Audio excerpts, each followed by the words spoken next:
Trending tonight, changes are coming to Colorado driver's licenses. The state plans to start offering a non-binary sex identifier on licenses and IDs at the end of the month. News 5 Laura Wilson in studio tonight to explain what this means. Laura. Well, we did have a mock license drawn up, meaning this is not my actual personal information. However, if you look on your ID, you get down to item number 15, you'll see you either have an F or an M. So I have an F for female. Now what's changing is come November 30th, people will have the option to have an X.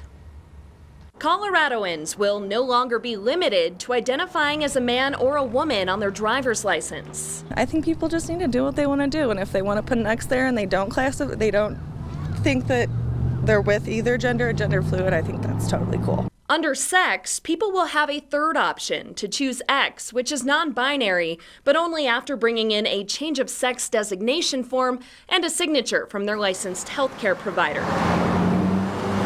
The Colorado Department of Revenue says they're adopting these emergency rules to preserve public health, safety, and welfare, saying it's consistent with recent federal and state court actions. I would like it to remain male and female. However, as a lawyer, I also know the legal ramifications. The government cannot force people to denote who they are as a gender, so I will respect that. Mark Anthony Barrionuevo says his ID listed him as a female for years because of an error made by the DMV. Did you ever run into issues with that? I actually did not. I guess that's the good thing about being in the 21st century. No one ever looked at that and said, well, it says you're a female, so you can't do X, Y, or Z. Local law enforcement doesn't expect it to affect them either when it comes to trying to identify or search for a suspect. It would almost be the same as if, sometimes we don't know unknown race.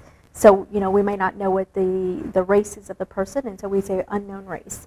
So if we don't know if it's a male or a female, we'll just say unknown suspect, wearing this, height, weight, wearing this. 4 other states, along with Washington, D.C., are already doing this. And for the small group of Colorado's population that will be affected by this, it means the world to them.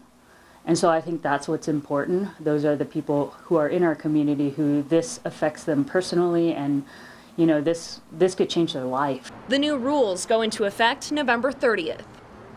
And the Department of Revenue has put out an FAQ to answer some of the most common questions about these changes. You can find a link to that on our website at KOAA.com. Laura.